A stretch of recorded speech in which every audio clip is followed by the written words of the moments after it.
നമസ്കാരം. റാഫ്റ്റർ ഫുട്ബോളിലേക്ക് അവർക്കും സ്വാഗതം.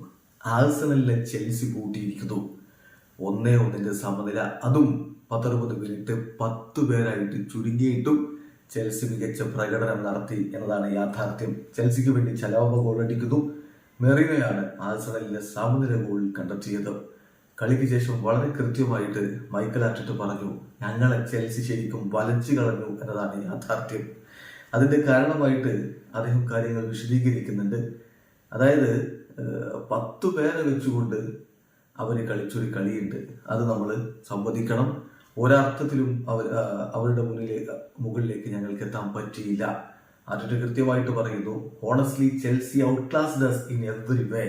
They were down to 10 players and we still aren't close to them. തീർച്ചയായിട്ടും ഇവിടെ നിന്ന് ഒരു പോയിന്റുമായിട്ട് മടങ്ങാൻ പറ്റിയെന്നുള്ളത് ഞങ്ങൾക്ക് ഭാഗ്യമുണ്ട്. അവർ വേൾഡ് ചാമ്പ്യന്മാരാണ്, അത് വെറുതെ സംഭവിച്ചതല്ല. They are world champion for a reason എന്നാണ് ചെൽസിയെ പുകഴ്ത്തിക്കൊണ്ട് ഇപ്പോ മൈക്കൽ ആർട്ടറ്റ പറയുന്നത്.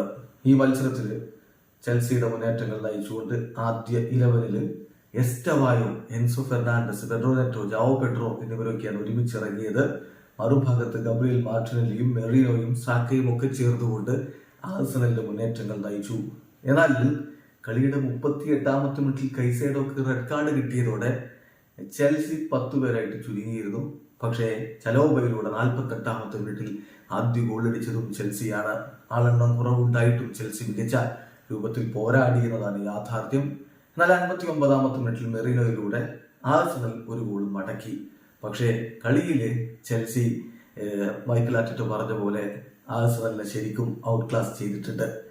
ഏതായാലും മത്സരം സമനില 1-2 സ്ഥാനങ്ങളിൽ ഈ ടീമുകൾ ഇപ്പോൾ പോരാട്ടം തുടരുകയാണ്. സിറ്റിയാണ് ഇപ്പോൾ 2-ാം സ്ഥാനത്ത്.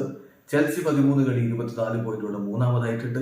സിറ്റിക്ക് 13 കളി 25 പോയിന്റ് ഉണ്ട്. അതേസമയം ആഴ്സണൽ 13 കളി 30 പോയിന്റോടെ 1-ാം സ്ഥാനത്ത് ഇപ്പോഴും തുടരുകയാണ്. ഇവിടെ അവസാനിക്കുന്ന ഫുട്ബോൾ ലോകത്തെ കൂടുതൽ വിശേഷങ്ങളുമായി റാഫ് ടോക്സ് വീണ്ടും എത്താം.